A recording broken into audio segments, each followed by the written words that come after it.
कोळशी ते हेट्टी या मार्गावरील सुरू असलेल्या रस्त्याच्या कामाचा दर्जा अत्यंत निकृष्ट होत असल्याचा आरोप करत ग्रामस्थांनी काम तातडीने रोखले।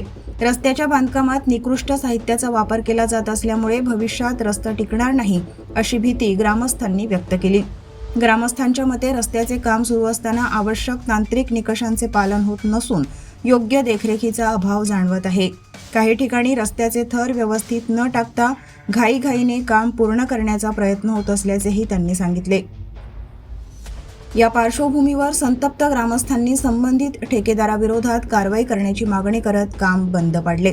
तसेच या कामाची सखोल चौकशी करून दोषींवर कठोर कारवाई करण्यात यावी अशी मागणी प्रशासनाकडे करण्यात आली आहे। दरम्यान प्रशासनाने या प्रकरणाची दखल घेऊन कामाची तपासणी करून योग्य ती कारवाई करण्याचे आश्वासन दिले आहे। ग्रामस्थांनी मात्र काम दर्जेदार पद्धतीनेच व्हावे, अन्यथा आंदोलन तीव्र करण्याचा इशारा दिला आहे। कुठे सांगायचं तुम्ही 1 नंबरचं काम करत नाही आहे बा, तुम्ही 2 नंबरचं काम करत आहे। तुम्हाला तुम्ही का म्हटले का नाही बा? आम्ही म्हणजे टेकळ आहे, इथं लागलं नाही। मग आता इथं टेकळ आहे का?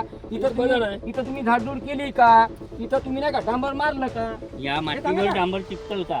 ह्या मातीवर डांबर चिपकन का? तुम्ही माती साफ केली नाही, तुमचं ट्रॅक्टर कुठं गेलं? तुमच्या बाया कुठं गेल्या साफ करणाऱ्या?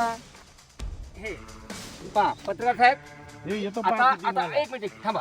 आता याची हे जमीन लेवल आणि याचं अंतर पहा। हे फक्त असं केलं तरी झालं, माती निघत, असं केलं तरी माती निघत। म्हणजे आता याचा फक्त इतकुसा थर आहे। कोळशी बुद्रुक ते तांबाडी फाटा डांबरीकरणाचा रस्ता चालू आहे, परंतु जे काम करणारे ठेकेदार किंवा ते सुपरवायझर आहे त्यांनी पूर्ण निष्कृत दर्जाचं असं काम केलेलं आहे। या कामामध्ये फक्त अर्धा इंच सुद्धा काही नाही आणि त्याच्यामध्ये रेती सुद्धा साफ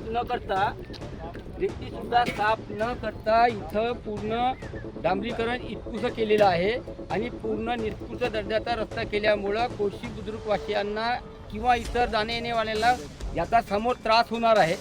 गव्हर्नमेंटचा एवढा मोठा आलेला पैसा हा विनाकारण ठेकेदाराच्या पदरामध्ये जात आहे आणि गाववाल्याची पूर्णतः निराशा होत आहे। या ठिकाणी संपूर्ण गाववाले कोळशी बुद्रुकवाले हे निराश झालेले आहे आणि इथं पूर्ण हजर झालेले आहे।